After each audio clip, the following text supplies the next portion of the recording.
यावेळी सिद्धयोगी म्हणाले, तो अगोदर दर्शन घेतलेले शिवलिंग आणि त्यानंतर दर्शन घेतलेले श्री सुंदरेश्वराचे मंदिर ही दोन वेगवेगळी देवालये नाहीत.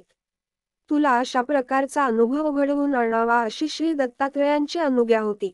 म्हणून तुला अशी वेगवेगळी मरुदे दाखविली. श्री दत्ताच्या कृपाप्रसादाने काळात मागे नेऊन देवेंद्रने प्रतिष्ठापना केलेली मूर्ती त्यावेळेचा प्रसाद तुला दाखविला.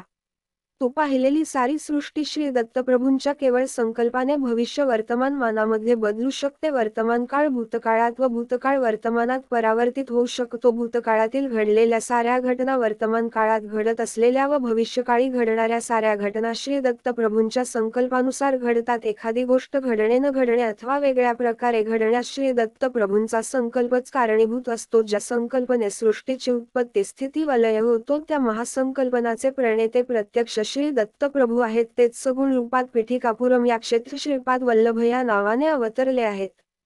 तेथील लोकांनी त्यांचे सत्य स्वरूप जाणले नाही, परंतु कुरवपूर येथील म्हसे पकडणाऱ्या कोळी लोकांनी त्यांच्यावर नितांत श्रद्धा ठेवली व अल्पज्ञ असूनही ते स्वामींच्या कृपाप्रसादाने भवसागर आनंदाने पार करून गेले. तरी श्रीपाद श्रीवल्लभांची कृपा संपादन करण्यासाठी आपल्यातील अहंकार पूर्णपणे नाहीसा झाला पाहिजे. ज्यावेळेस आपले हृदय काम क्रोध लोभ मोह मत्सर या षड्रिपूतून मुक्त होऊन शुद्ध होईल त्यावेळी स्वामींची कृपा होण्यास मुळीच विलंब होणार नाही. देवेंद्रांनी प्रतिष्ठापित केलेले ते शिवलिंग धनंजय नावाच्या एका व्यापाऱ्याने पाहिले. त्यांनी त्या शिवलिंगाचा महिमा आपल्या देशाचा राजा कुलशेखर पांड्यात सांगितला. ही शिवाजना म्हणून त्याने त्या मंदिराचा जीर्णोद्धार केला व तेथे एका नगराची स्थापना करून त्याला मधुरा नगर असे नाव दिले. कुलशेखर याचा पुत्र मलयध्वज आपल्या पित्याप्रमाणेच ईश्वरभक्त होताच त्याने संताना प्राप्तीसाठी पुत्रकामेष्टी यज्ञ केला होता. त्या यज्ञकुंडातून एक 3 वर्षाची अतिशय लावणी होती. कन्या अवतरित झाली. तिला पाहून राजा व यज्ञ करणारे सारे विपर ऋषिगण अत्यंत आनंदित झाले. ही कन्या म्हणजेच मीनाक्षी देवी. तिचा विवाह पुढे सुद्रेश्वराबरोबर झाला. या विवाहात प्रत्यक्ष योग भगवान विष्णूंनी कन्यादान केले होते. लग्न सोहळा अत्यंत थाटामाटाने साजरा झाला होता. शिवाच्या जटेमधून निघावती नदी मधुरा नगरीतून वाहत होती व तिच्या परिसरातील प्रदेश अत्यंत सुपीक होऊन निसर्गरम्य झाला होता. श्री सिद्धयोगी पुढे म्हणाले, अरे बाबा, सृष्टीमधील प्रत्येक वस्तूमध्ये स्पंदन होत असते. भिन्न भिन्न प्रकारच्या स्पर्धानामुळे व्यक्तीमध्ये आकर्षण तर काही मध्ये विकसन होते. पुण्यकर्म उत्तम आचार आणि विचार आणि स्थूल सूक्ष्म आणि कारण देहात पुण्यरूपी प्रकंपन होते.